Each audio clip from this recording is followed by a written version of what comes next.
Hello. അപ്പോൾ ഇന്നായിരുന്നു ആ ദിവസം എൻ്റെ GFC ഹെയർ ട്രീറ്റ്മെൻറ്റ് ബൂസ്റ്റ് ചെയ്യുന്ന ദിവസം.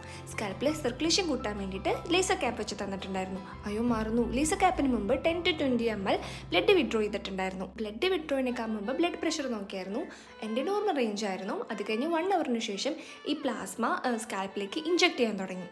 എനിക്ക് അത്യാവശ്യം നല്ല തൊലിക്കെട്ടി ആയിക്കൊണ്ട് ഞാൻ അനസ്തേഷ്യ ഒന്നും ഇല്ലാണ്ടായിരുന്നു ഇപ്രാവശ്യം GFC എടുത്തത്.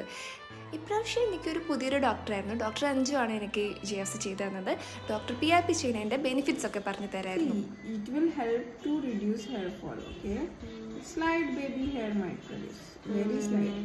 This is the cycle of PRP. You can go and read also what PRP exactly. It works on the anagen phase of your hair cycle. Okay? Not painful now? Not painful. As the day, I think I have high tolerance. അപ്പോൾ അത്രയേ ഉള്ളൂ. GFC ചെയ്യുമ്പോൾ ശ്രദ്ധിക്കേണ്ട കാര്യങ്ങൾ ഞാൻ next വീഡിയോയിൽ detail ആയിട്ട് പറയാം.